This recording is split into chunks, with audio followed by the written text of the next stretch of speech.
This episode, if you don't get my no watch am. I beg. If you don't get this, maybe you should get do this episode. The thumbnail, if you don't have mind, Skip don't this write. episode. If you don't get mind, I beg. because this episode is the truth.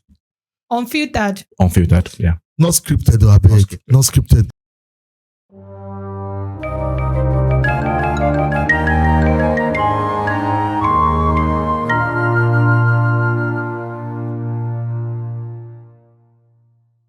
Faith, love, money, hypocrisy, deceit, and religiosity.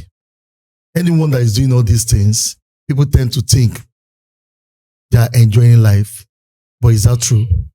Welcome to the Convo Podcast. And this is what nobody is saying.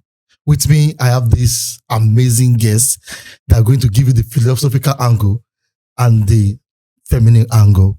With me, I have the amazing, always on point, Amaka. Amaka, how you doing? Hi, guys. I'm okay. I'm very excited to be in the studio.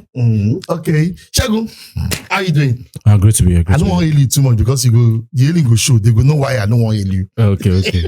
So, all right, guys. So, you know what? What we're going to do today is just quick. And we just want to give you a quick review of White and Black. The movie is on YouTube. Shout out to the producer and shout out to the writer. Awesome movie. Let me start with Amaka. What do you think about the movie? The movie is, I think it's like portraying what we see every day in our daily lives. Hypocrisy, deceit, overly religiousness, religiosity, and go so on and so forth. It portrays and it brings forth, or it brings out everything like societal issues, what we see, and most people don't even want to talk about it. Perfect movie. You need to see it. Awesome. Shagun, what do you think? I'm happy because the movie is a nice movie, but also because it's a movie that allows us to discuss certain things we've not discussed before on the podcast. That's true. That's so true. A lot of new talking points, which is making me excited. Yeah. So I'm happy, really. So today, I will not be the only host. We are going to all be co-hosts because I have to say some things very quick. Exactly. And let me start with this. What's up with this prayer thing? I'm not saying prayer is not good, but let's look at it from this angle. You order a ride, a Uber ride, and after a long hours of your, like 20 minutes, you waited.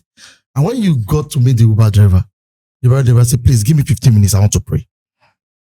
So do you think that should be a normal thing? Because I think it's not normal, but do you think that should be a normal thing for us to always do? Or is it just that they are trying to write a movie?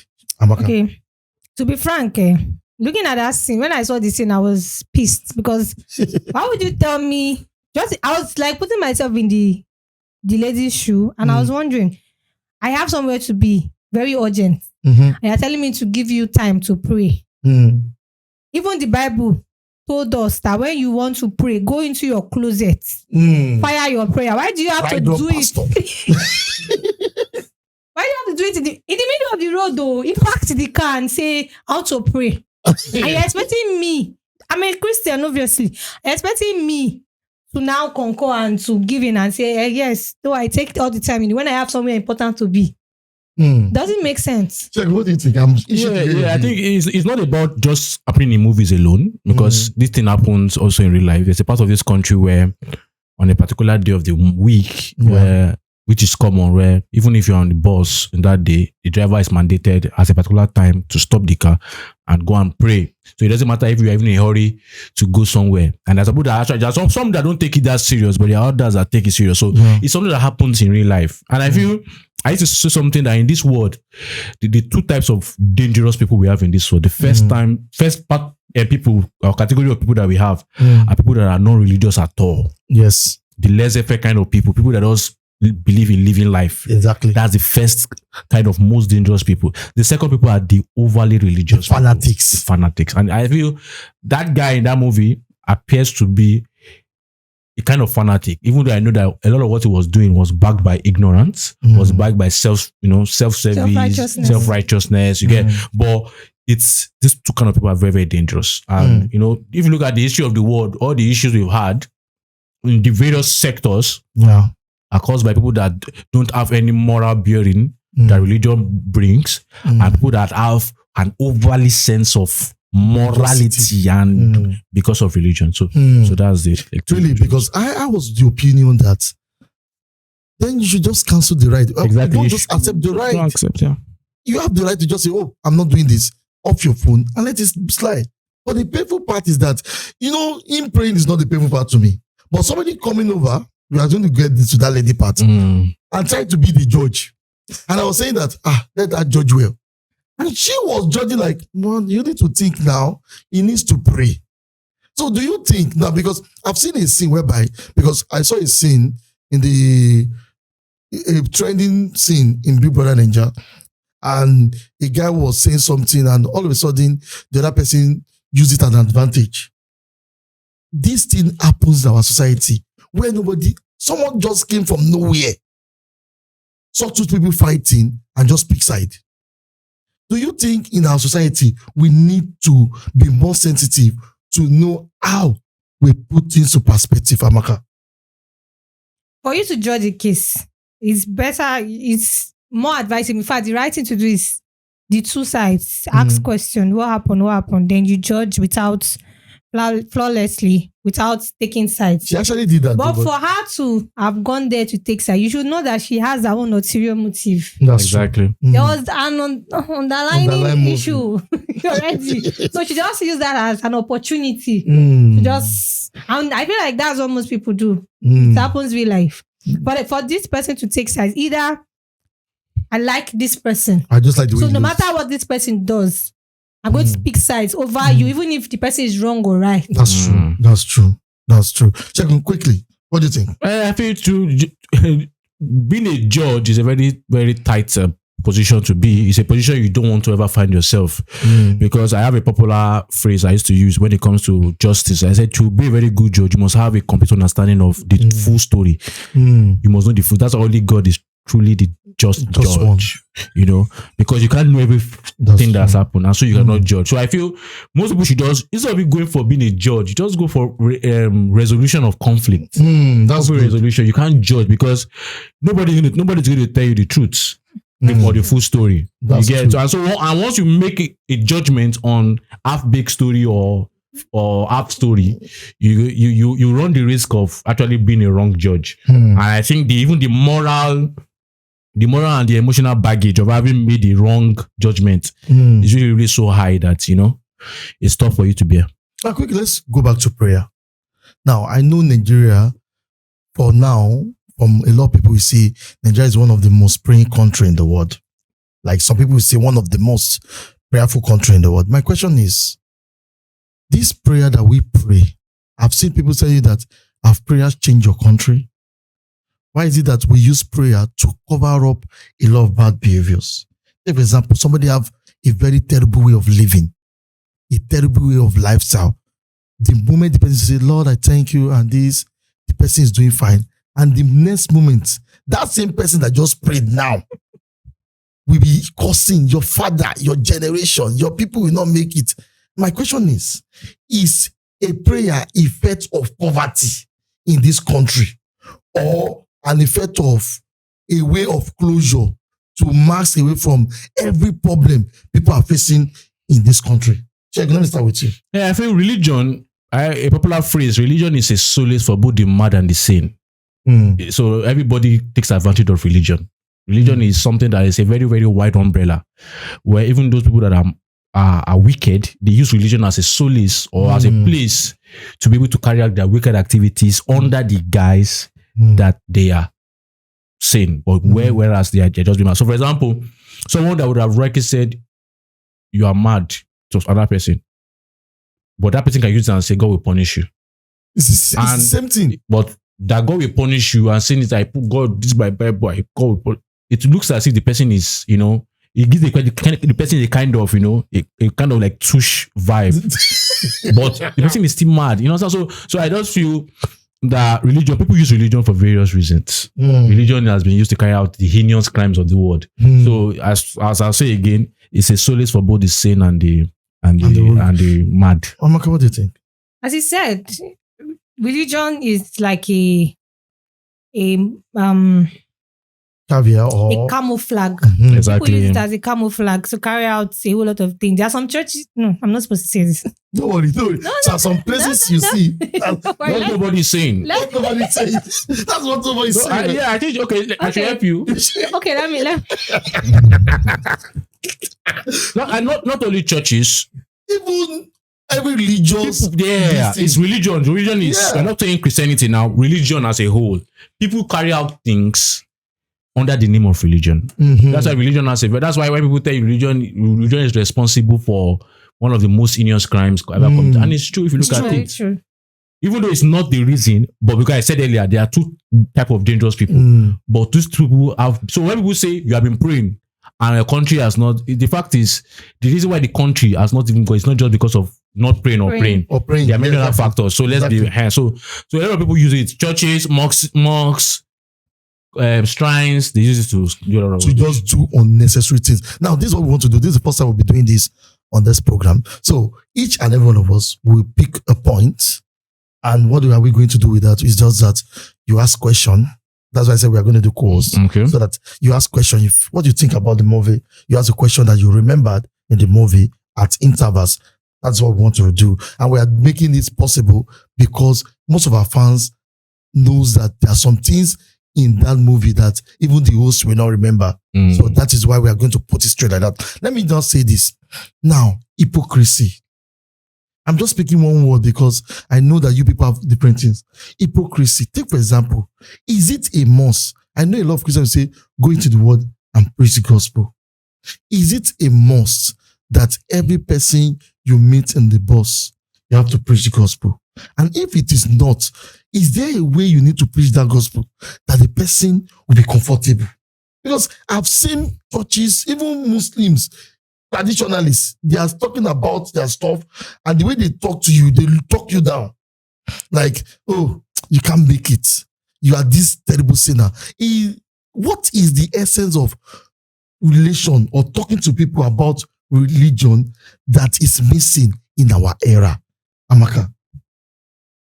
What is missing is Jesus already gave us the guide, Okay. but most people tend to forget. Okay. Even Jesus himself, he was eating and dining with sinners. Hmm. When he's eating and dining, what is he doing there? Mhm. He's drawing them to himself. Okay, this person he's not looking down on us. He's not telling us, oh, you will go to hell. So I'm seeing you. I'm seeing you, Jessica Bikini. As I'm seeing you like this, I don't think you're a candidate of hell. That Yeah. guy is cool. Okay. But that's not how Jesus went about it. Mm. We are Christians because the meaning of Christian means Christ-like. Yeah. So we are supposed to follow the footsteps of Jesus. But these days, most people, they don't do that. Mm. They don't do that. Amaka, do you know that if you have entered that guy Uber, the name is look from what you're dressing. You call me a whore. Very terrible. If you say Jessica Bikini, sorry guys, but you have to see that movie really. Yeah, because you have to how see can it. you get to a car? Now the scene that really got me.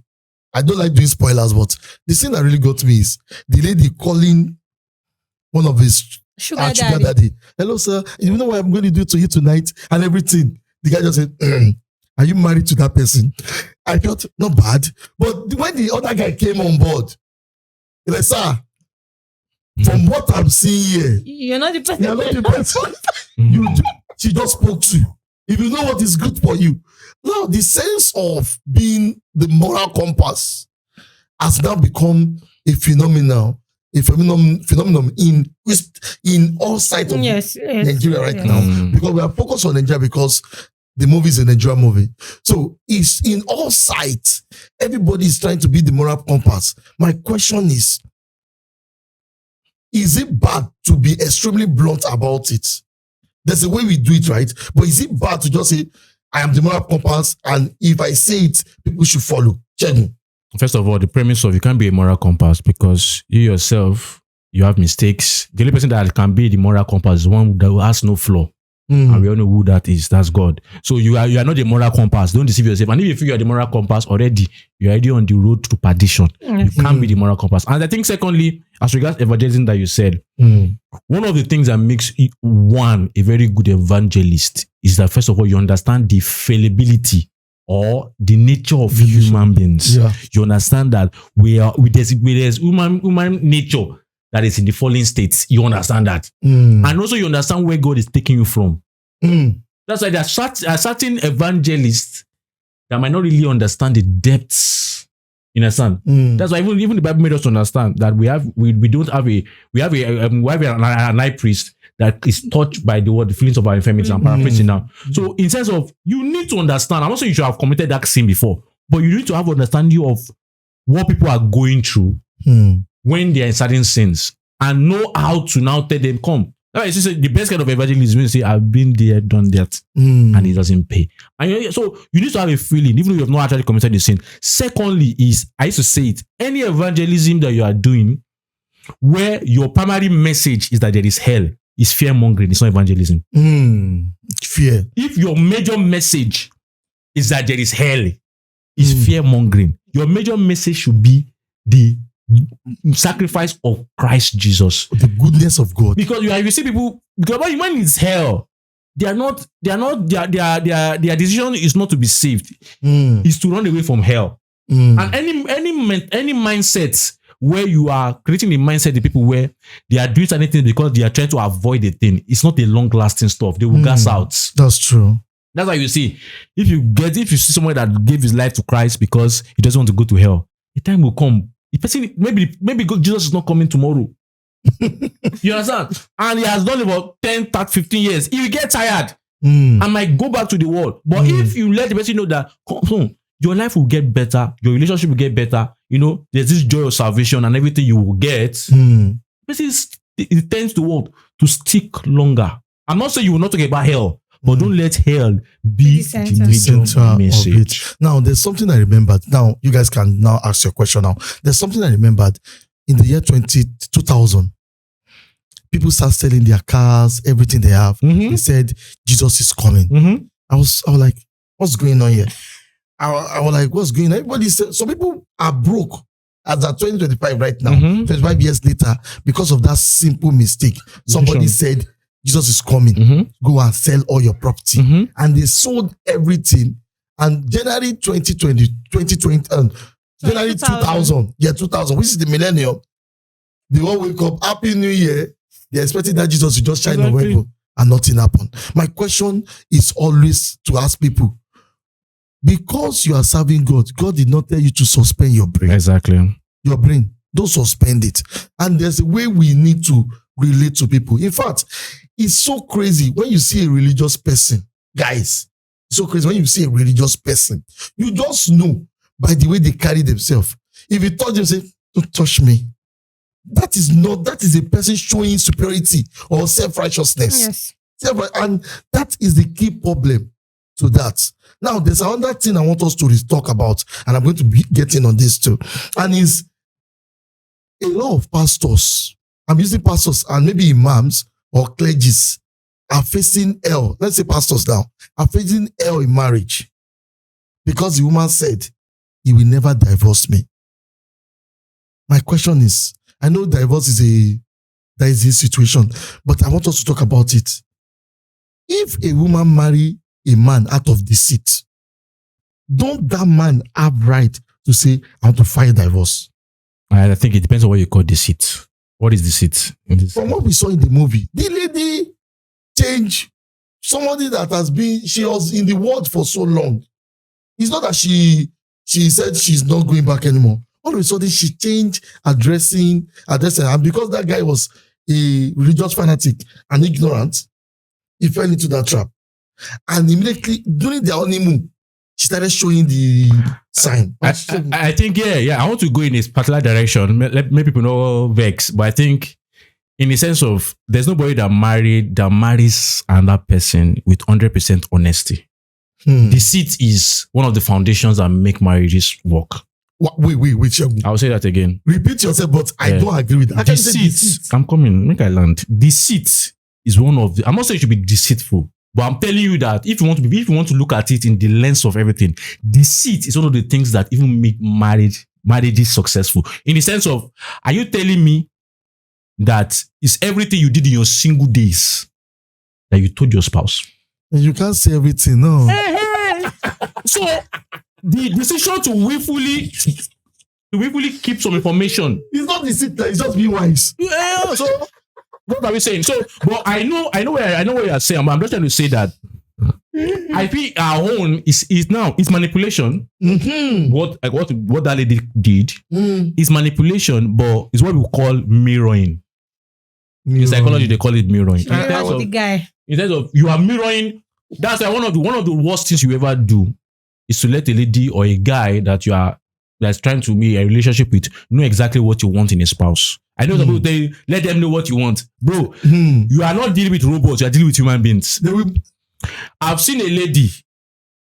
I was in a relationship with her, but for the fact that she saw that, this guy likes politics, psychology, started reading psychology, started reading politics. I was like, bro, this should not be.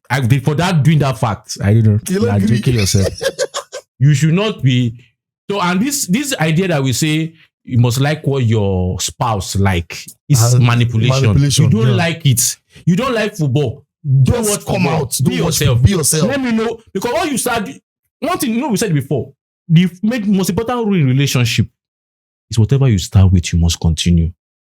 So don't start what you cannot continue. Because already that's manipulation, that's mirroring. Mirroring is simply mirror now. Just look at what did they want. You can't sustain it. And that's what she did. But it's a common practice. Some people even do it unknowingly. Some people do it unknowingly. He likes his ladies dressing this particular way, but that's not your style. You dress that way. Somebody said something. This is the last thing I'll say. So that don't worry. Somebody said something that be as boring as you can be in a relationship. I'm a boring person, personally. I don't like. I'm not going to now want to enter a relationship and now start making the lady feel like I'm a jovial person. I am boring. This I am. So that you don't feel. But if you can now deal with my boring nature, good and fine. I'm not going to change my attitude just to make you. Because if I do that, I'm manipulating you. This is who I am. But it's not like rocket science the way you're saying it, because sometimes for the person you truly love or you care about, you want to come out of your shell and do something. We can't call that manipulation. But do something. Can you continue that thing? Like, take for example now, your spouse love going for art exhibition and you feel that... No, not in that case. I'm not talking about an event. I'm talking about fundamental behavioral changes. Okay. You're an introvert. You love staying indoors. Now, when you now start pushing that, because this person is a jovial, let me start going to all the parties with them. Bro, you will gas out because that's not your nature. And the moment, one thing about it is that if you let person know that, come, see, I'm an introvert too. But I will definitely be going out with you from time to time. But I can't go out every single time. The person already knows. So you are starting from a low base. That's the best, one of the secrets of a successful relationship. Start from a low base and gradually improve. Yeah. Don't start. I remember that time, let me give you a story. I remember that time when Extra Cool came out. That Extra Cool will not know Extra Cool. Scattered by relationship. Gen Z don't know Extra Cool. It's scattered by relationship then. Why? Because when Extra Cool came out, when I'm on the bed, hello.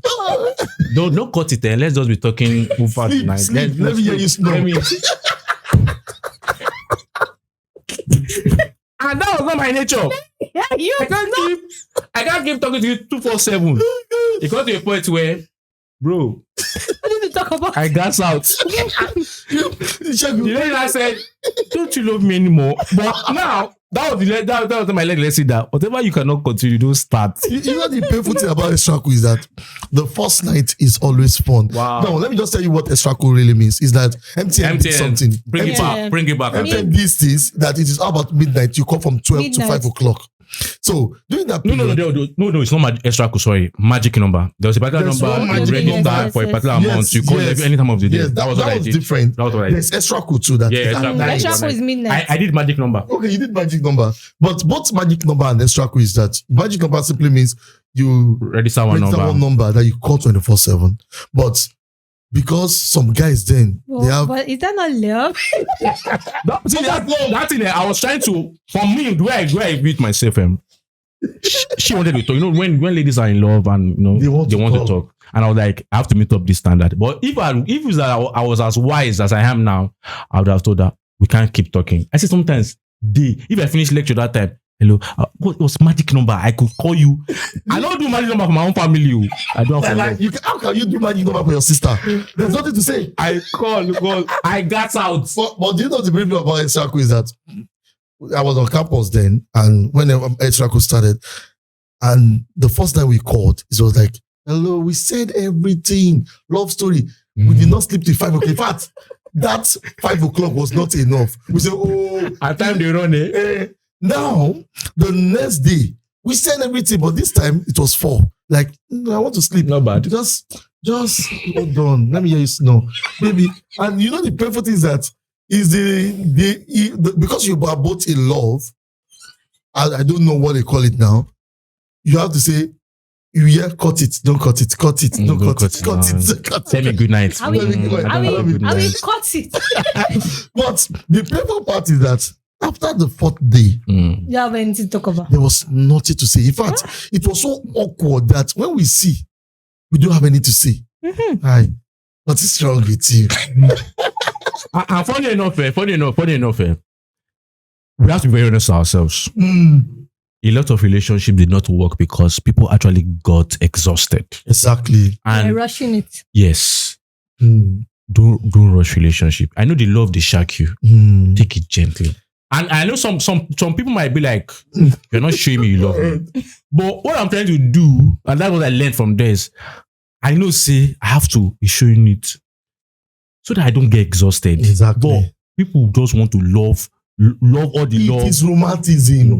That is it. Love When all the love, and you guys out. When it comes to always forcing it, trying to shape the person into what you have seen in movies and everything, then it is romanticism. Yeah. So, but let us answer this part. Pastors, there are a lot of pastors. I heard it from a Bible source. There are a lot of pastors are facing hell in marriage, and they can't come out to say it. But instead of that, they come out and say, "My lovely wife, you are doing well." Okay, I should guys divorce a bit. Now, my question is: the lady said something in that movie that is a Christian, he cannot divorce. That he needs me. You understand? When a woman gets, or when somebody, not a woman now, both male and female now, when you get to a certain level of I am all in all, there's nothing you can do. If I behave badly, this marriage will still work. I know you make it work. What is the line, the draw line that person in that marriage will say and say, no, I need to fight for myself. Amaka, let me just start for me. I've never been married. So I don't think I can answer the question. Okay, check it. Let's see. Okay, so for me, I think I believe in the Bible's precept or principle of no divorce. I truly believe in it, but I believe that's an ideal situation. That Bible principle is when two sane people are married. Two sane people. The fact about human nature is both reward and consequences. And the moment where you remove consequences from any action, chaos will ensue. Exactly. The reason why we say have law and order for most part is because there's the consequences that when you break the law, you face. But when it's not like a banana republic or a monkey jump tree, where everything goes chaos. And I feel this is one of the downsides where people know that he's a pastor or he is a brother in the Lord. He will not divorce me. Then there's no amount of bad habit that will not continue. That's true. So, but in as much as the Bible says, the Bible states that it's not God's desire that there should be divorce. That does not mean that if you reach one level, I cannot take that stance. You get? So that's the balance now. Because we see, or maybe as believers like to deceive ourselves sometimes, separation indefinitely. Separation. Because separation till we come back, and some will not come back. But if separation is what is a softer word, because divorce looks like a very, very strong word. If separation will make you okay, that's good. So now, the fact is, there have to be consequences. there have to be consequences. Consequences make us be on our best behavior. Be on our toes. That's why even imagine if you told people that no matter what you do, you go to heaven. Do you know the amount of chaos that will ensue? Exactly. One of the things that is so it's like it's a balance. You know, one of the things that holds the other side as we are showing the reward, it's also the consequences. So that's why a good evangelism is the love of God, but also don't neglect the fact that there's hell. There's consequences. But also let the rewards be. So we need to understand. Don't tolerate bad behavior. And I feel consequences will. But I'm of the opinion really that it's high time that people should also understand that because you are a religious person, you should take the place of therapy out. Therapy is necessary. Really. Now, let me just give you a cue from we did this in our The Convo podcast because it was audio. A lot of people do not know. There were two couples, I know them very well. And this couple, the man has left the marriage, the third year or the fourth year of marriage. The man is gone. But because of the sense of religious and everything. But do you know that 15 years in marriage, the woman took that step and left the man. After 15 years. Do you know what the man said? I've been condoning him for over 5 years. And I was like, when the man said some things, I was like, this man have been condoning you over 12 years. But he still wait because of people perception. The man keep on saying it's because what people are saying. That's why he did not leave her. And right now, they don't have kids together. The woman came from nowhere and brought one child like that. Said they should. So all these things wrapped together. And I asked myself this question. Does it really now worth it that you are in a relationship that is not peaceful? But what the man told himself is that he did not feel bad about it. But my take is that it is good that both of you go for therapy. It is awesome. I know a lot of religious fanatics on even normal Christian or even religious people don't want to go for therapy. They believe that, this is an unbeliever. If you know that your religious lifestyle will not make you go therapy, look for someone that is doing therapy in your religious angle. Like something as simple as sex in marriage, scatter marriage. It happens in this same movie too. Yeah, I think we'll discuss it. So yeah. Let's talk about sex real quick. So for me, the aspect of, you said something now about that couple in terms of one of the signs of maturity in a way is when you take decisions irrespective of what people say. People will say what they have to say. It's your life. Yeah. It's your life. See, I know I'm not saying people should divorce. I'm not motivating you. I'm not saying people should divorce. Please get me right. What I'm saying is, who cares what people say? People are always talking. Whether you do good, you talk. If you do good, they talk. If you don't do good, they still talk. So do what you feel is the right thing to do, and what you feel you are led to do, irrespective. If you are looking at what people will say, bro, not go sleep. You will not. So with regards to sex. And before you talk about sex, Amaka, I know you're a lady, and I want you to, what people say is to women in marriage, does it always, even when you are single or even married, does it really, really affect that much? Because I know women will tell you that I don't want people to see me in a particular way. I know a lot of women out there also believe that I don't want people to see me in a particular way. My question is, how do you think women can navigate this angle and still don't care about what people say? How do you think they can navigate it? I just believe that if women are open to themselves more often, they will do that. But how do you think that they can easily don't care? Because I've seen women saying that, okay, let me give you an example. This morning, before we recorded this video, I saw a lady with swollen eyes still laughing with a man that just beat him up. And when they asked this lady secretly in that environment, you are still with this man. He said, and he has apologized. What should I do? And they said, if you do it again, and so far he did not kill me. But he killed you. So when he kill you, he will not tell you to leave. So now he now said, you even leave. Say, when you are know there, what the lady said? And we got married, And do you know what my family will say? Do you know my friend will say? I don't. So what do you think about that type of woman? I think at first, sometimes you need to put yourself first. Not sometimes. All the time. Your life first. Sometimes I beg. No leave Shegun. Your life. You have to be your life first. Your life first. Continue. So as he said, all the time. Your life. I'm not saying yourself. Not self now. Your life. Your life should come first. Once you are in that consciousness that your life should come first, there are some actions that would not be difficult for you to take.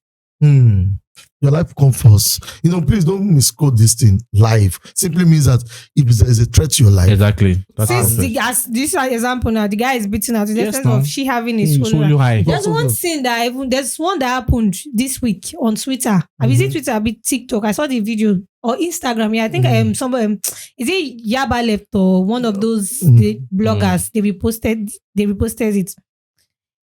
It was a short video.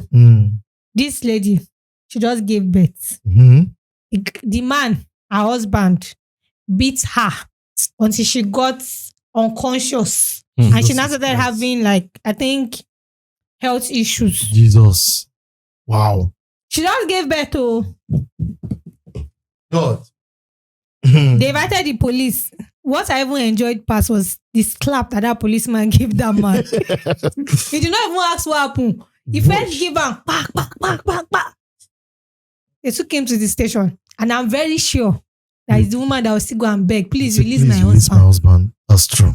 After you just witnessed or this thing just happened to you, they beat you until you got you entered coma, unconscious. The same thing happened to this woman now. That woman that sang a Kwemi. Yeah. It's not domestic violence. They beat her until he killed her. She has been in that marriage with all domestic violence. What was her problem is what would the church say? Yeah, that's why we are saying that it's that time. I'll be stigmatized. They are not going to call me. Let the church will say what they will say. Because even when you are doing it too good, they will say they are doing something else.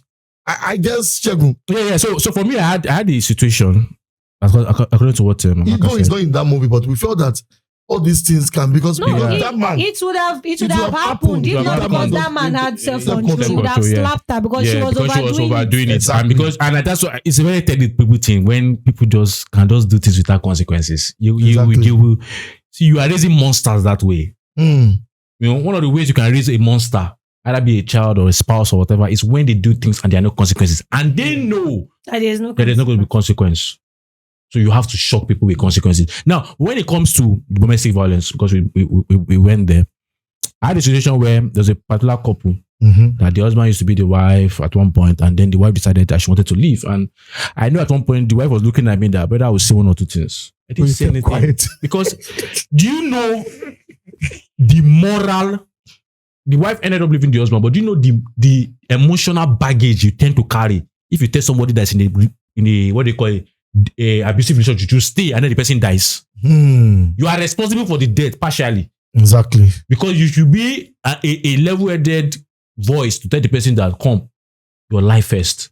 In a situation where it's the parents that is either forcing the man to stay or the woman to stay. How are we going to I feel that? In as much as I know that you should take people's opinions, but I feel the decision resting. If your life is under threat, leave. Exactly. Your life, because you will leave definitely, but maybe when the person is dead, you will leave one way or the other. There are two ways to leave: it's either you divorce or you are dead.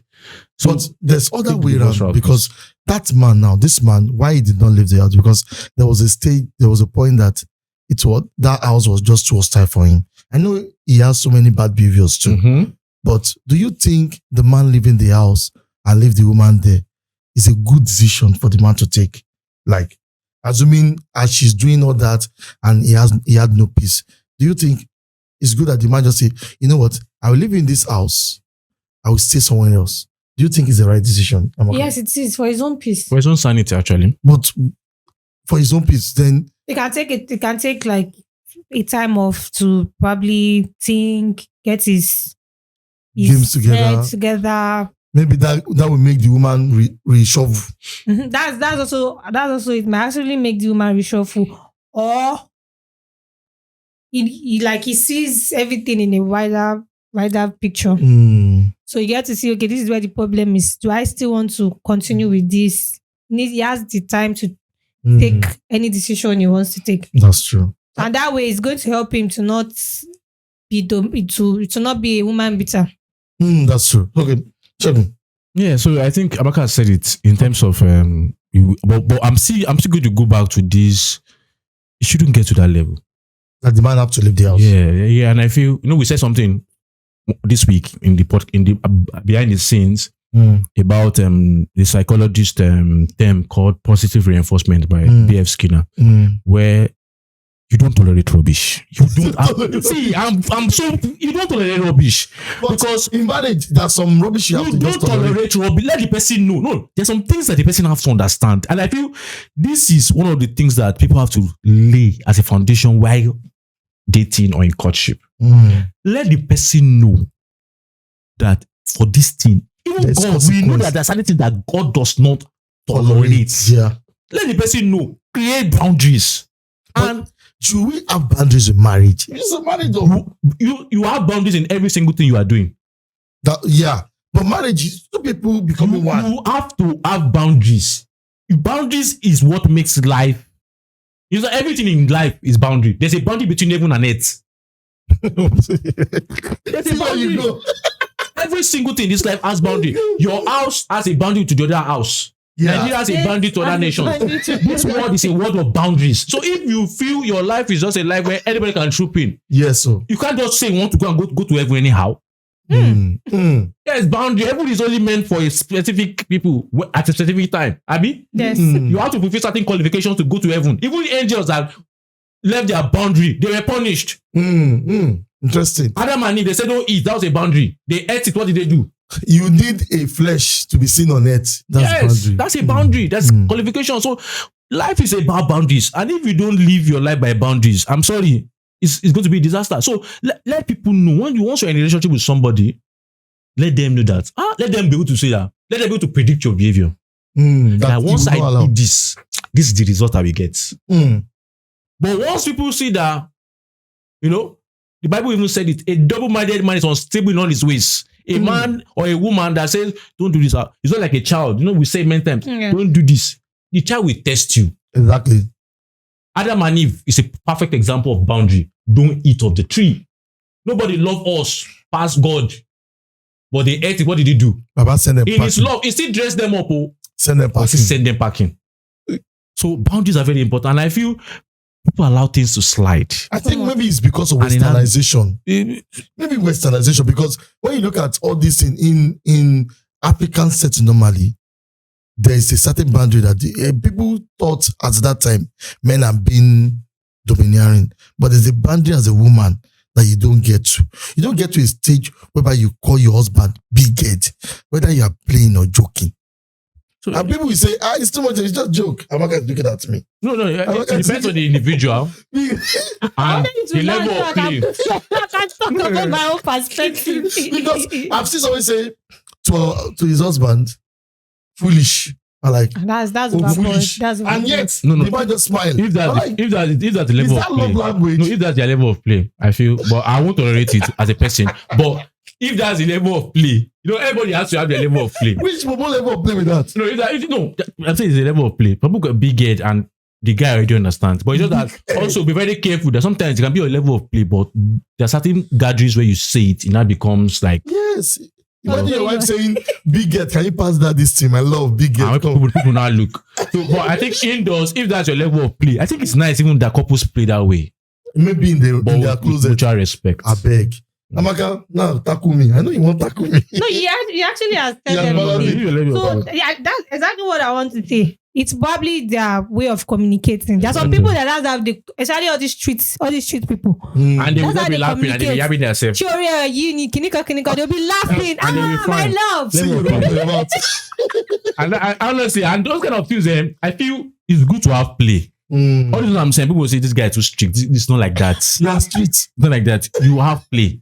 You need to, but what I'm saying is that it's necessary. We said it's like what they call it, balance. Play and also boundaries. The moment you are just playing and there are no boundaries, now voila. The moment it's all boundaries and there's no play, you see the same thing. Not the same thing. So it's But you know that there's a way you can talk to somebody, like jokingly. And if the person say that thing with anger, it means like two different things. Yeah. So it's more like me saying, big heads, please let me pass that thing. You understand? Then when I say, you this big head, get out from here. Jesus is Christ. So tone also matters.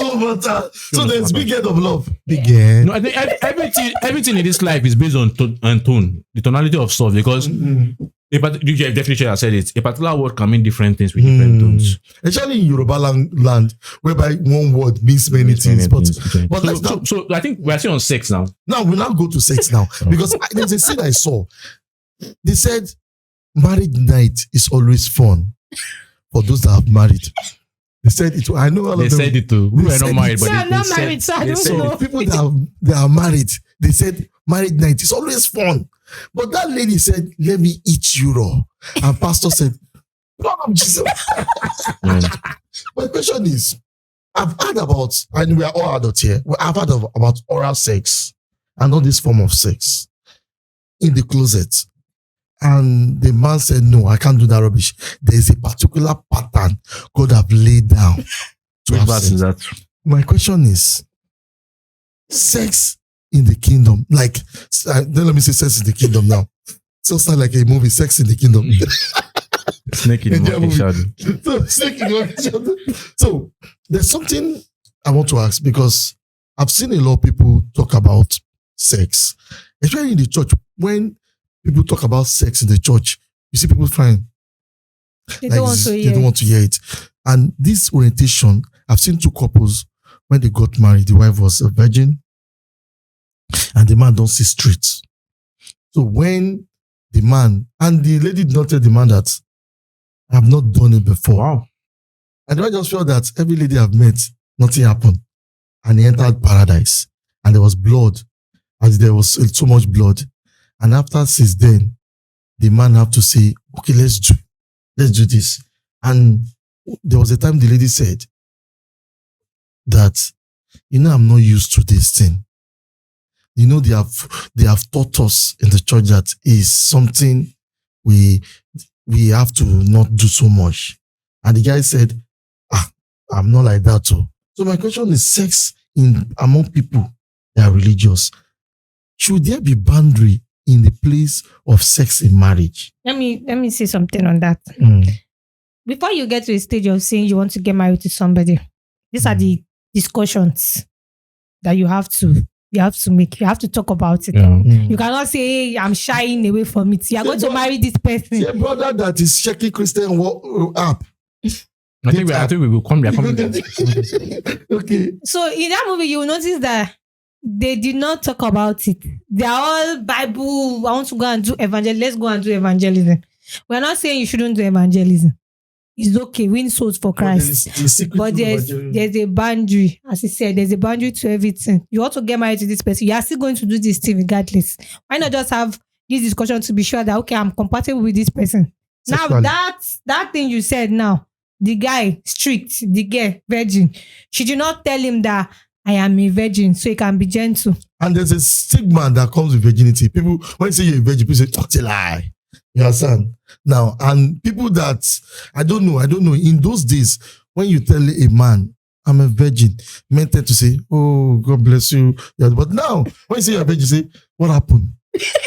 I manage. So nobody toasts you.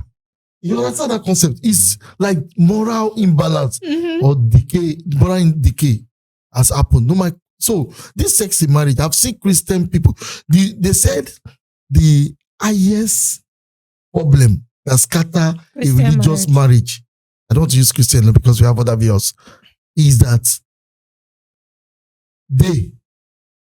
let me just give it. They said there was a court case. When people that go to court, I don't know how true it is. They said 60% of people divorcing in the court, they say most of them is sex, infidelity and sex. Yeah. So my question is, can't there be a way to incorporate this and there will be no lustfulness in this set? Okay, so for me, I think I feel first of all, this matter of sex is very, very important. And there's a popular saying that the devil lies in the details. And the devil lies also in the gap. In the sense of what you don't want to talk about, that's where the devil will build a house. Mansion. We can't keep, at this level, we can't keep deceiving ourselves. Talk about, okay, now let's talk about sex. Now, Say, the- "No, the- I the don't person want, I like- don't want." Jesus. So I was not the one that created sex. It was God. Mm. And he knows why he did it. And it's not as if the Bible also at certain verses And Abraham lie. gave reference. And he also talks about the Bible. That's why I love the Bible. The Bible did not even say Abraham, and Abraham knew. Knew. The word knew. And it's a very, very important word, because what by God's design, you know, I said it before, but let me say it on air. The way sex is designed, or let me not use sex because people are like, oh, that word is too harsh. Intimacy is designed. Intercourse. Intercourse too much. Intimacy. Intimacy. The way it is designed, Physical friction. pleasurable friction. The way it is designed in the context of the relationship or between a man and his wife is the same way, that same level that prayer Yeah. also have. What is the purpose of prayer? It's intimacy. Mhm. Intimate prayer, worship, all this is intimacy. The same way romance, buying things, having sex is the same way. It's intimacy. It's no coincidence that when you see couples that have been for long and are having this still regularly, they look alike. Why do you think it was created? So the fact is that for me, when you see people get married, I'm not married, so I have to be very patient with people that are married already. When people get married, I say, this thing, this thing. So what do you think I'm going to go and do there in marriage? Just to sit down and be hitting? No, let's be factual. You think, I'm not saying that's all what you are doing, but it's just like someone that is going to war and they say, oh, I didn't know I was going to go and kill. Are you kidding me? One of the things that you should know in your mind when you are going to marriage is that you're going to have sex. Now, A lot of it. No. Now the issue is the frequency might now differ, but you are going to have it. Shagun, a lot of it. So, It's not even the frequency. You are going to have a lot of it because and you you, are not going you to. should have a lot of it because that's what helps in your You intimacy. will not, if you are going to paradise, you can't get it there. Forget all these people that say you have 7 virgins in heaven. Forget it. You cannot have sex in heaven. And I feel one of the issues why people go through this pitfall, because this is a very big pitfall. They've done a study, not just in Nigeria, globally, and they found out that at the core basis of arguments and fight in marriage can be tied to 2 major things: money and sex. And these are the 2 things that we don't want to talk about in the church. Money now is even better. We're talking about money. A lot of people are married. They even said it. The statistics came out that people that are single have 3 times more sex than people that are married. God help us. There's something going on then. If that's the right statistic, there's something going on. Now, what happened is that for me, I have 2 solutions or 2 reasons why I feel it's happening. Mm-hmm. First of all, is ignorance. Exactly. People don't even understand what sex is meant for. And people that are even counseling or preparing them for marriage don't even know what it is themselves. Let me tell you a secret, Shagun. You're going to land on that point. Like somebody told me that in their counseling, church counseling, that the first part you hear submit, second chapter 1 to chapter 11. Mm-hmm. It's all about how to take care of yourself. Okay. They now put sex last chapter. He said when they got to 11, they were excited that now let's not talk about sex. The man just said, okay, this sex thing, just, you know what, go and read it at home. And that was all. So, Shagun, Before you finish, I feel this thing, why it happens is it's from like the core foundation. Exactly. Parents shy away from telling their kids about sex so that you don't end up spoiling the child. It's not easy. Whereas you don't, that thing that you are not telling the child, you will go and do it outside, or he will go and do it outside. So what I will say, the best thing is once you educate the child that this is it, this is how this is how this is it, this is it. Okay, you already have it in mind that, okay, this is not a topic to shy away from. So because you already have that orientation from home, you will not be shy to, you understand, to want to like, okay, talk about it with your partner. So it's not left for the partner to now either be willing to accept what you are saying or otherwise or frown. As if you're frowning. That's I'll it. plan, exactly. Like, I want you to So, learn. but if the sex education has been taught at home, everybody like have an idea of what it is. You know that okay, there's no need shying away from this thing now. Exactly. They've already told me at home. Yeah. They've told you at home. They've told me at home. So we'll talk about it when we meet. You know the painful thing. So we say, oh, when I'm fasting, I don't have sex. That's a different discussion. That one is different. It's a different discussion. Total is different. But that one, because I'm looking at this now. Because the painful part is that, let me just give you this gist. And this is reality. This is for real. A certain lady told us, and not like we are jokingly, like in a gathering, party and everything, and maybe she was tipsy, and saying, I show my husband Pepe. But before he entered promised land, she was bragging about it. The friend now said, so you mean your husband do like this, like walk before you get there? He said, but that man that always give you money, he doesn't work that much. Yeah, that man they pay. And this is said to be a religious person. So now that same man will now come home after work. Baba was like, let me rest with the wife of my youth. And Mama said, no, factory is closed. So these are things that we need to talk about. Yeah. Sex as a weapon. Exactly. So that's what I'm coming to. That's what the first one I said is ignorance. People don't actually know. What do you know? We're talking about marriage and sex. Before even talking about sex, people don't actually know what marriage is meant for. That's it. People just feel we just get married because I love you. And give birth. We don't know exactly. And the purpose of sex is not to give birth. Exactly. Sex and giving birth is the product of having sex. So what then is the purpose of? It's not like you pray. The reason why you are praying, the major reason why you are praying, is not for your prayers to be answered. It's a product of something you have done in prayer. The purpose of prayer is intimacy. Intimacy, yeah. Answered prayers is the end result of that intimacy. Oh God. So right on, Pastor. But I'm so sorry. but people don't know these things, and that's why we begin to make a mistake. And secondly, people get, which we saw in this movie. To take it back to the movie, people get married to people that they are not attracted to sexually. Yeah, sexually, yeah. They get married because they have this view of marriage that marriage is a must, number one. And they view that they have raised the institution of marriage far above the person they are going to marry. Some people who love marriage, more the concept than the of person. let me not say marriage. They love wedding more than the person they want to get married to. Yeah. The idea that I would do selfie, which we saw, do selfie, do all these things. I'm going to pepper my this thing. Those girls that say that I am not going to get married. I'm going to pepper. And the man was looking at that. This is not who I married. See, who are you? Must love the person you want to marry more than the wedding or the marriage itself. Exactly. But people love the institution and the event more than the person. You are getting married to a person, not an institution or an event. Now, the issue about this is when you elevate, you have to be, people see in this life, I keep saying it, be careful of what your motivation is. Because that your motivation, you will get to that level where you will achieve that thing. Now, what will keep you going? If your reason for getting married is because of the wedding, the whole paparazzi of the wedding and everything, when that has been done and dusted, what next? What next? And then I've said it many times before. The romantic movies we listen to, the movies we watch, they don't tell us that in the romance you see how to cook for your husband. Exactly. It's not romantic, but that is reality. It's part of things you have to do. They don't tell you that if there's no romantic movie that will show you that the wife, the Snow White or the Cinderella ended up getting pregnant and had to carry baby for 9 months. I was vomiting. Nobody will tell you this because it's not romantic. Money sickness. That is life. So we have to be careful.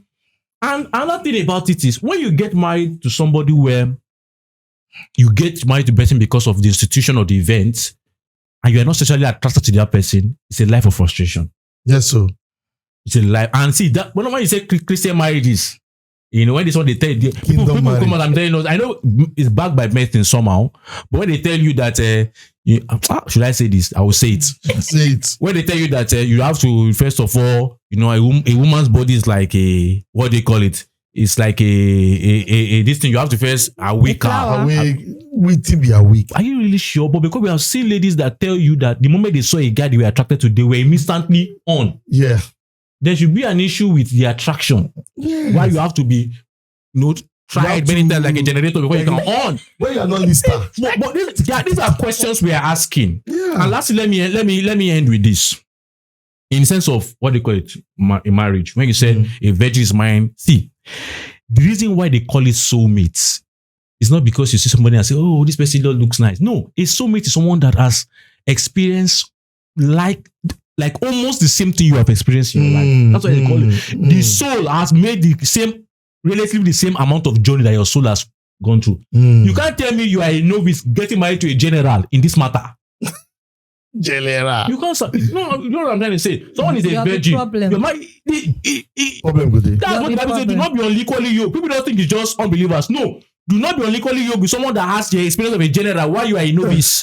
General. These are the issues. President So General. I rest my case here. See, when he was talking, when he said something about romance, and he was saying that you don't know, they're not going to show you that you are going to get pregnant and start vomiting. Yeah. You made me remember. I think there's one lady that Momsi was telling me about. She said this lady, when she was cutting her husband, the man was like, "No, baby, don't cook. Okay. They will order. Baby, don't worry. I'm going to Shout we will back. order. I don't want my baby to stress. Wow. Don't do anything. Oh. You will give her clothes to dry clean her. Yeah. There'll be washing machine. Immediately she married the man. And the man gave her clothes to wash with her hand. She started crying. This is not what we talked about. President General. Ask her to cook. She was crying, but this is not what we said. I'm going to just sit and fold my hands and we'll be Wow. ordering. We'll have Welcome servants to and marriage. everything. Oh God. Okay. I just want to say a few things about sex, and I believe that Few things. few things. Okay. Let's go. I believe I think that. this is the first time we're talking about sex here. It's the first So it's time, nice. So you guys, yeah. nice. So I just want to talk a few things about sex. In marriage, sex is important. Very important. See, absolutely important. In fact, find time to enjoy sex with your husband. Learn it together. Whether the person is general or novice, learn to create that moment together. I know they don't say this most often. And I know Nigerians, a lot of Nigerians, we know it, but we always want to prove like we are self-righteous. Yes. When we get to when you see women get ready, they do as if they know nothing. All this constant video that you throw, just say, you have seen some. And when the man is saying, I just want us to try something, I'm not saying, and the danger of it all is that the novice trying to get to the level of general, as you said, now start looking at porn-ups.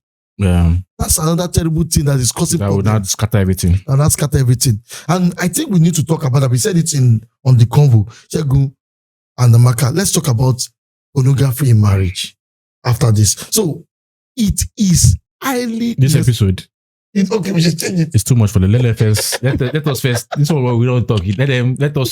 them digest Let me it. digest it. Yes. Okay, but I just want to say, and I'm going to be point blank about it.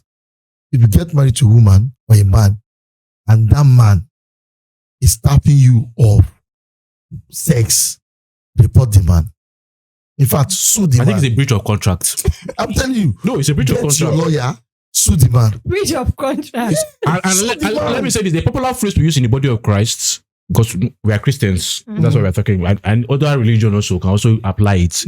They say a prayerless Christian is a powerless Christian. A sexless marriage is a powerless marriage. There's no intimacy in that marriage. Exactly. There's no intimacy. So it is good that you report the man. I'm telling you. Yeah. Report the man to highest authority. If you have the president's phone number, I beg call. Or God, this man what they do. I know some people will come for say, I know. what are you saying? Yeah. What is Be for honest to you? yourself. Man. Because if that same woman goes out to relieve herself, they will say she's promiscuous. Or the man does Same it. The man does the same thing too. He is a dog. Yes. The question is, we know there are some natural dogs that even though Even though you they are give giving them, you yeah, are we know giving them, that. they are sleeping, you are giving Yeah, them. yes, they will still go They and will do it still go outside. and do Yeah, But we are talking about two people that actually want to discipline themselves to be with each other. yeah. I think it's better that people should just sit down and talk about it. In fact, say it before you get married. You have to say it. You know, the painful thing is that some people say, when you got married, it took me 5 years to understand my wife's body. It's a lie. It is because that woman is doing how to get. In fact, I need to tell you this. A lot of people believe that men have to chase them, even in marriage. What are you chasing from relationship? You chase. You enter marriage, you are still chasing the woman. What the hell is going on? Marriage should be now, let's collaborate. Let me chase you small. Let us enjoy it together. I feel What is going on? I think maybe we should do more of this episode. This is my opinion. People don't know what marriage is. And for me, it's so sad. How can you chasing each other in marriage? It's just sad. It's just like God is chasing you to pray.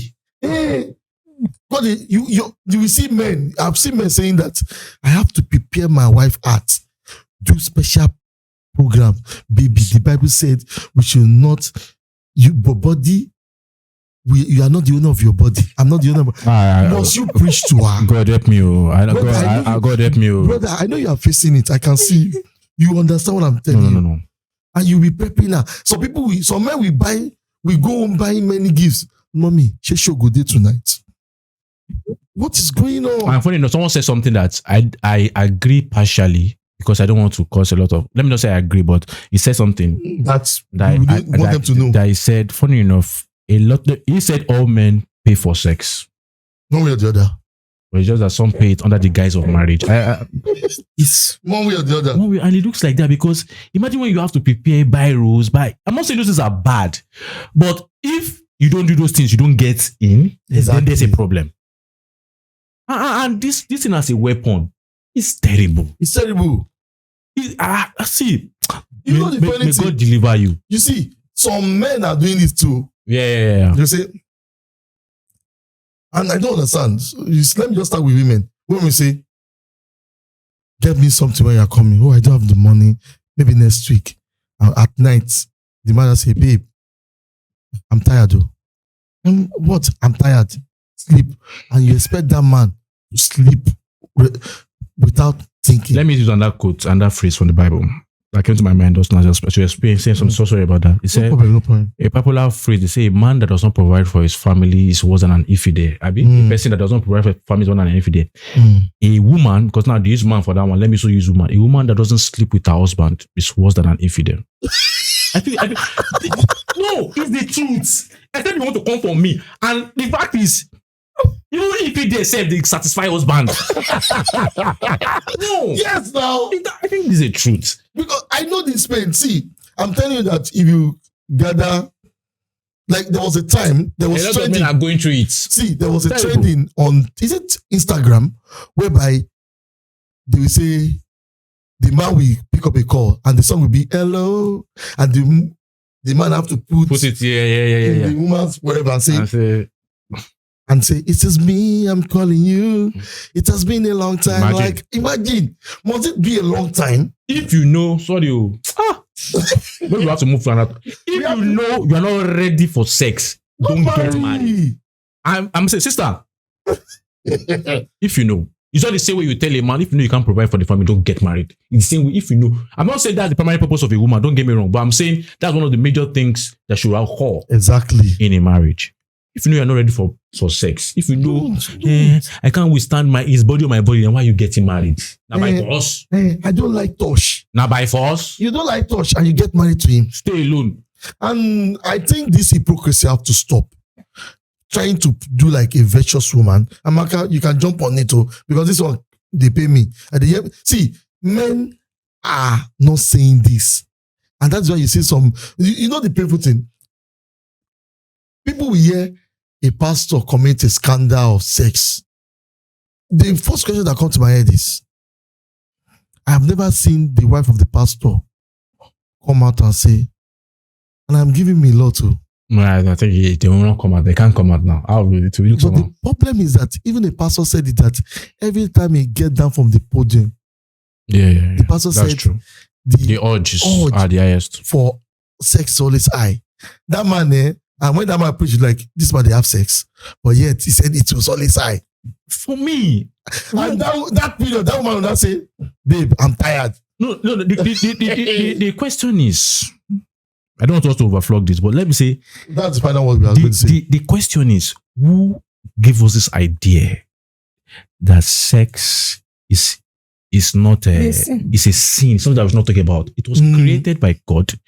What we just need to do is to do it in accordance to what God and how God wants us to do it. Exactly. Now, let me say this. Lastly, the Bible tells us that if you know you cannot, Apostle Paul said, if you know you cannot hold yourself, get married. Get married. Funny enough, the fire of that desire is still burning people in marriage. Exactly. It's so terrible. Imagine a man saying that I'm masturbating in marriage. Like, how will you be masturbating in marriage? It's crazy, man. How can a woman be having sex toy in marriage? It's crazy. It's crazy. Why you were saying the stuff you're saying, it made me remember that there was this true life story I read on one of the social media platforms. I can't remember which one.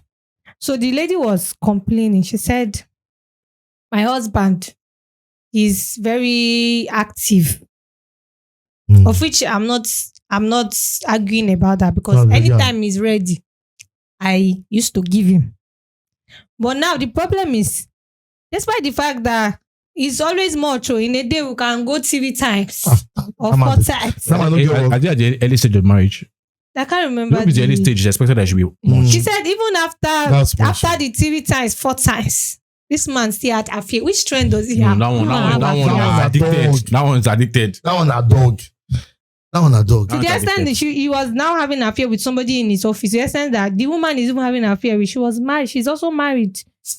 She even impregnated her. That one is addicted. Dog meets dog. So I think for what I've seen about this trend is it's expected that if the person you're getting married to married a virgin or was not that active before getting married, you understand, as a Is guy, that 2 ways too? it's expected that the frequency will be so much at the beginning, especially when he has not done it before. As a guy. But as time goes on, it does reduce. In doing those. That's a fact. But don't let another person quench the passion outside. But there's finally on this, because I want to go to the next one. There's somebody told me something. I don't know how true is the research. He said, as man go older, the burning reduce. Now the burning will now be of, I want to show I'm still capable, instead of I want to enjoy it anymore. But they said as a woman getting to age of 35, 40, they start having that burn. I don't know how true it is, but it's just pending on research. For me, I saw they said throughout your life that the passion is still there, desire is still there. Wow. For at least for everybody, the passion is there, desire is still there. So, but I feel it's just individuals may differ. Yeah. But the major thing is, if you're married, satisfy yourself in all ways. Enjoy. Not money and everything. Picnic, enjoy yourself. Live life. So finally, because the movie have a lot of talking points, but we have to just talk about sex, because this is the first time we are saying it on this platform. So we have to just say it. We have so many to say, but we are restricted to some things that YouTube will not allow us to say, really, about sex. Now, let's now talk about in marriage. Do both husband and wife need somebody they are answerable to? Because we notice that the eventually solution to their problem in that marriage was due to the fact that they have somebody they are answerable to. Is it that before people get married now, my question is, do you need both man and woman have someone, maybe it's the same person they are answerable to, so that when conflicts come, they can easily meet the person? The first thing I would say is, it's not right when you bring a third party to your disputes. But in times where it is necessary, it is always good that there's one person that can talk sense to somebody and the person listens. Because if not, oh God, the suffer that you are going to enter when you are with somebody that is answerable to nobody. No one. You see that laughter? It's wicked one. That's all I can say. It's about not Father it. Christmas one. It's not Santa. It's terrible laughter. But before you jump on this, my own take is that I've had this third party on and on and on. I guess people have watered they have really battered to the point that they believe that anybody that just come to your marriage is third party. I'm of the opinion in life that in marriage, you have pre-counseling and post-counseling. That means during your time of marriage, there should be counseling all through. People, someone that you can just see and say, sir, ma, this is what I'm noticing in my wife. These are not third parties. Oh. You know, this orientation of this Western orientation has killed us. In Yoruba land, let me explain this to you. That's what we call the Alarino. And they did not finish it up because I have to do a research about it. Alarino is like the middleman. We go to the husband like intermediary. The Alarino end up living after the marriage. That's what they said. Mhm. But the funniest thing is that after the marriage, both of them have another person they are both answerable to. And they call it a name in Yoruba, I don't really know. That they are both answerable to, that they always go to when there is unnecessary chaos in that marriage. But I noticed that Westernization have caused a problem whereby you say, no, I don't want third party. And the woman is behaving wickedly. And the man is a beast or monster in the house. So I'm thinking that we need to also balance this thing. Who are the third party? Who are the third party? That is what I just want people to understand about that third party. Now you cannot jump on it. Yeah. So for me, I feel first of all, you said a lot, which is actually correct in terms of the third party person. I believe Amaka said one very important point in the sense of, I believe, yes, you should have a person that you're answerable to, that both of you are answerable to, and the quality of the person must be someone that actually Have experience, understanding. and the person is also not biased, not supporting one person, but actually looking for, not having to want to judge, but having to bring about a resolution of whatever conflict arises. But that person must not be someone that you use every time. If it's that every time, the person is going to be tired. That's a challenge. Tonight, it will look like you cannot even. So I feel the first person you should be answerable to in marriage is yourself. Yes. Second person you should be answerable to is your spouse. Your spouse, yeah. Third person you should be answerable to, which is even supersede all, is God.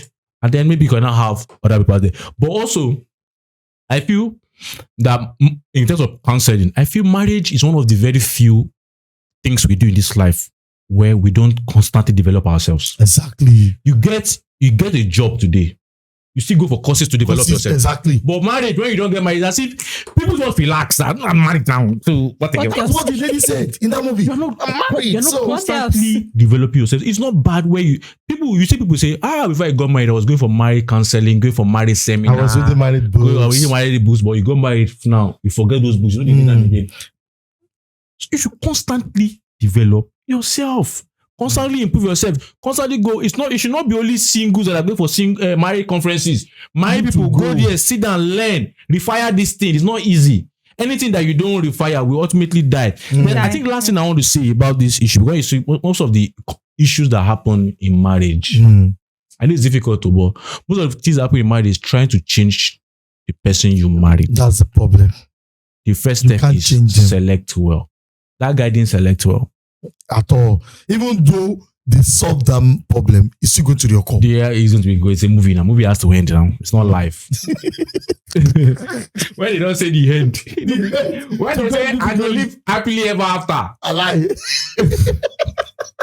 They still get 30 more years to live. You don't know.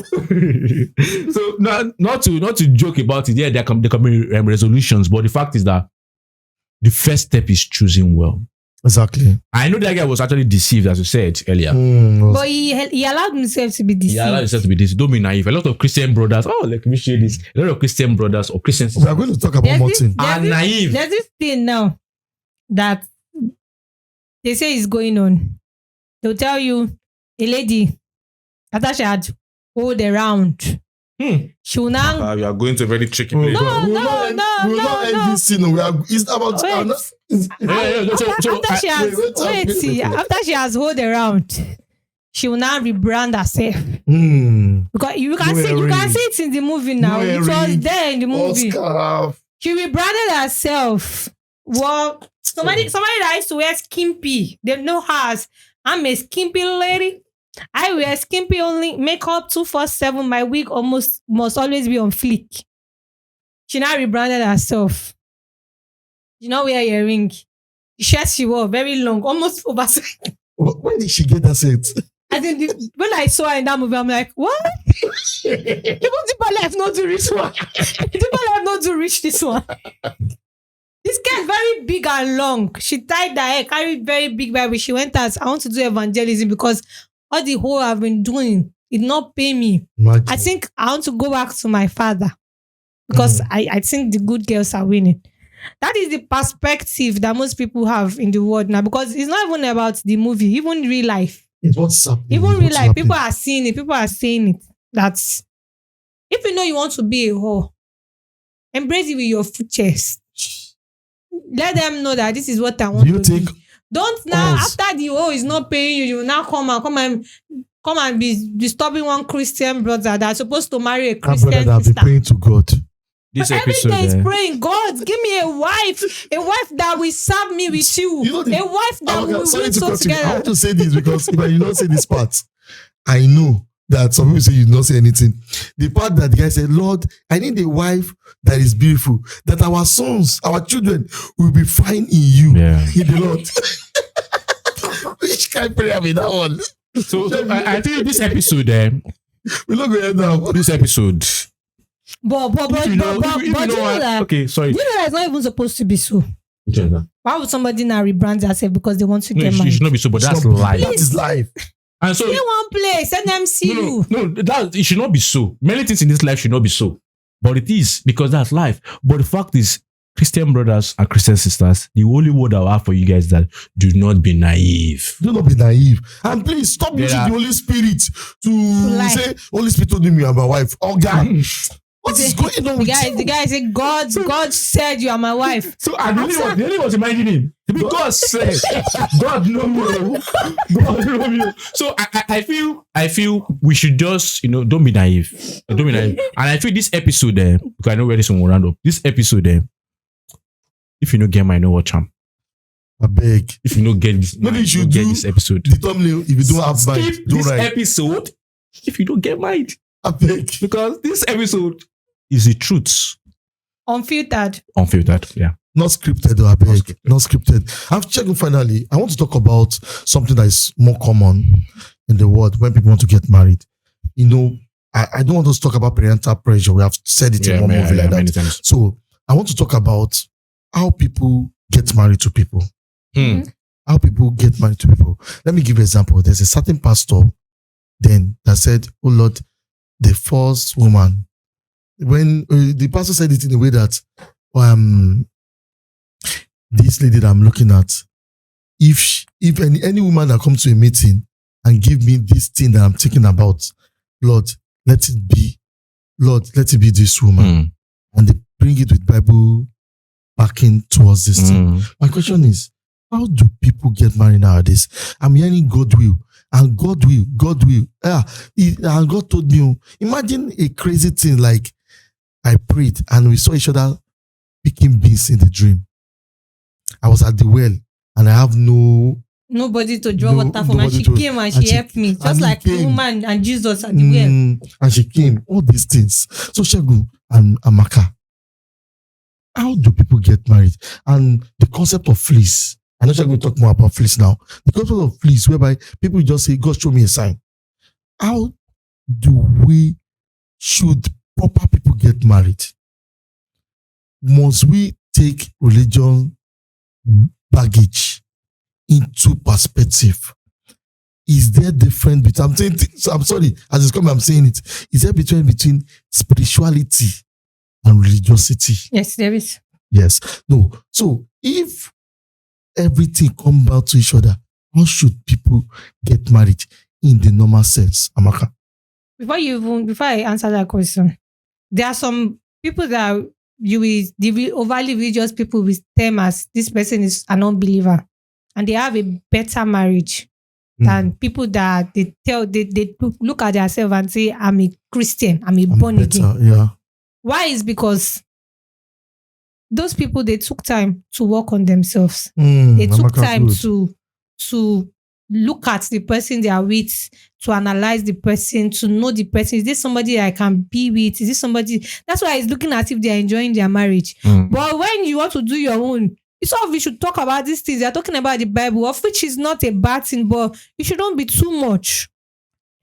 Talk about the Bible, fine, but then you have other things you should talk about. Get to know this person They use the internally. Bible to cover A whole lot of bad nonsense. attitude, bad behaviors. The Bible says any small thing. The Bible says the Bible. Look at your life. I'm guessing that it is head knowledge instead of understanding it. I think Yes. the Bible is a compendium of a lot of everything in our life can be found in the Bible. Yeah. So if you're looking about business, you find it in the Bible, politics, you find it in the Bible, everything you find in the Bible. So, but I agree with Amaka in the sense of have varying discussions. Just talk. Don't just be stuck. Yeah, the Bible is very important. It's the most important book ever and will ever be written. Talk about the Bible very well. But also talk about everything, talk about every and anything. Okay, when you ask somebody outside the Bible, outside church, what do you do? Nothing to say. I think it's terrible. If they don't, you should be able to have conversations because you need to spice up things by having different kind of conversations. But in terms of how do we choose a spouse, I feel fleece is not a reliable method at all. It's a very, very risky method to use it one side because God is always showing you signs. Exactly. But are you Baba Are you seeing it? You don't see that light. Are you seeing it? Before we came, the studio, we were talking about something, and Mr. Shegun said something about. I'm not going to. No, it's not even to. I'm not even going to talk. I'm not going to call the person's name, but if I say it, he's going to remember. Okay. He said before the man went for the date, he was telling God, if this person just tell me. Okay. I know. If the person tell don't me. mention your name, I beg. No, I'm not going to mention. If this person tell me that I should pick a particular food, I know that this is the person. And he got there and the person tell him, would you like to have this? And he married. They married and they're divorced within how many years? Married just scatter. So that's an example for you to look at. I'm not saying the fleece was wrong. I'm just saying that there are many things that make a marriage work. Exactly. And that's why I like what Amaka said, because I've said it before to somebody. I said, yes, you need to choose somebody that is the same belief as you are. Yeah. And there's a reason why we choose. They call it tribe now. Yeah, same tribe. Same tribe, yeah. And the reason why you have to choose someone that's of the same tribe. But I'm telling you that there are marriages where. We're not talking about ethnicity now. Yes. No. I'm spiritual tribe. Spiritual tribe, not ethnicity. But there are marriages where they don't go to church. Both of them are good people. They love each other. They know how to resolve conflict. They know what to say and what not to say, and they have successful marriages. Exactly. But successful now is relative. But in terms of physical successful, they have successful marriages. But the kind of marriage that God wants us to have is superior than that kind of marriage. And that's why we need to be able to, having to ask yourself, why is it that you're asking God, why is it that this person I should marry? Why not that person? Do you think you just be eating and going to restaurant and buying rules? That is too trivial. There's something deeper. Or writing poem. Those things are basic. They're important, but they are basic. There is a much more important reason why God is telling you that this is the person or that. And God, I might be wrong. God is not telling everybody that this person should marry. God will tell everybody. But the fact is that God is showing you signs. Because if you miss this person, there's still somebody else. Yeah. Substitute. So and the fact is that let's use football terms. There's just a profile of person you should marry. A profile. That's the right word. Profile. So you know the profile, and God will show you this person is not your profile. But the question is that are you paying attention? Are you seeing it? You see, but you now base your choice of something that is long lasting, life altering by saying, if rain fall today, I marry her. Bro, and you are making that statements in rainy season. It's going to fall now. It's going to fall. It's like you are under mango tree and say, if mango drop, you're not mango now.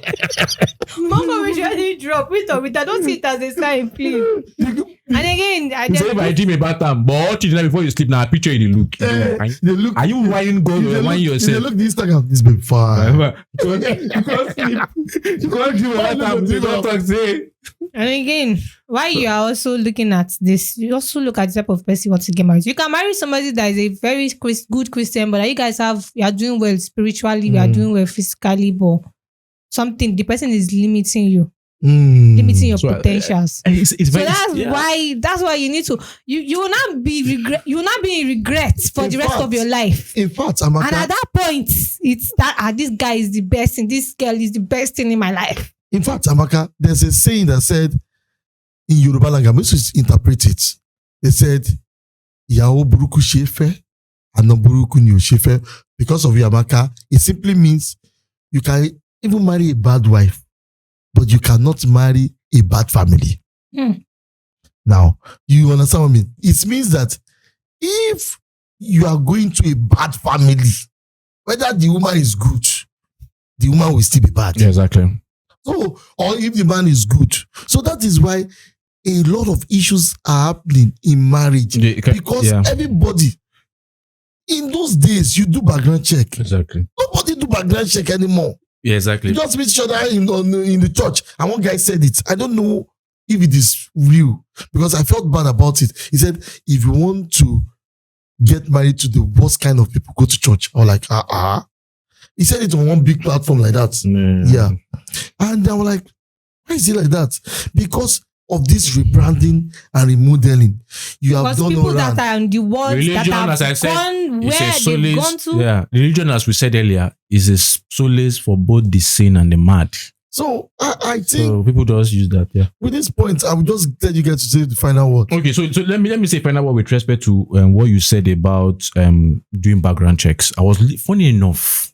See, in the name of westernization, we've lost certain cultures that made us successful. I was listening to a white man, Alain de Botton. They have the School of Life. Let me promote their stuff. I know that. Alain de Botton. So he was saying something about one of the episodes that I listened to a few months ago, where we're talking about psychoanalysis and the likes of Sigmund Freud and everything. And they said psychoanalysis started from Nigeria, started from Africa, started from the Yoruba tribe. What is psychoanalysis in terms of before you get married to somebody or love somebody, do a background check. That is it. And it's not limited to. Yeah, it's not just limited to bomb in this context. In this context now, do a background check. Even in animal, I'm an animal scientist. You do a progeny test, you do a background check. What diseases before you can, that's what we call selection. You look at that's what they call selection. I mean, you have to look at the families, the gen. What exactly is this? But we are making selection. You call it the same selection. We are choosing a spouse, but you don't care of what has happened in the past. Imagine. And there is like 60% chance that what happened in the past repeats itself. So I feel we've lost that culture. When a white man is saying that we are the originators of psychoanalysis in terms of going to check the background, and we now we are not doing. It's just I love that shape. I love it. And even the shape itself is also background. Even the shape. Sometimes so it's just a person. When you get old, it's a problem. Amaka, I love figure eight, brother. I've seen women with figure eight.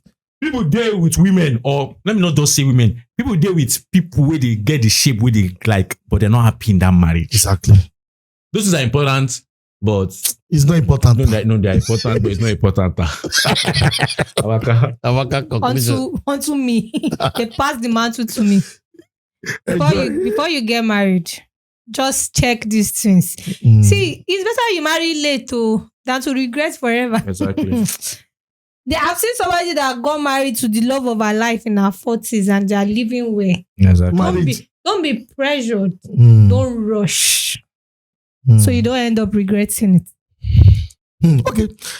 Final button is to me, and I'm about to just conclude this program. Guys, marriage is not a race. Marriage, there's no price. The price is what you enjoy in your marriage. But if possible, that you have peace, I believe that you can stay unmarried. No problem. Don't kill yourself. Don't stay unmarried though. It's not good. But if you want to enjoy the props of marriage, see this episode from beginning to the end. and learn few tips. We can't see everything because Nigeria and a lot of people attention span is Very not that short. So guys, we're going to do a lot of short about this, but please, what we do on What Nobody's Saying on this If Convo podcast is to bring the movies we see into our reality. Touching reality matters, and that's how we review our movies. So guys, marriage is good, love is sweet, but make sure you're with the right person. Guys, it's wonderful seeing you. Yeah, great to be here. Do well to subscribe, like, share. Subscribe. Enjoy And yourself. you can also guess the next movie we are going to review. You can guess in the comment section. Just drop the movie, the next movie. And if it's that movie we end up reviewing, there's going to be a prize for you. Yeah, so... I'm not going to say final. Yeah, Bye-bye.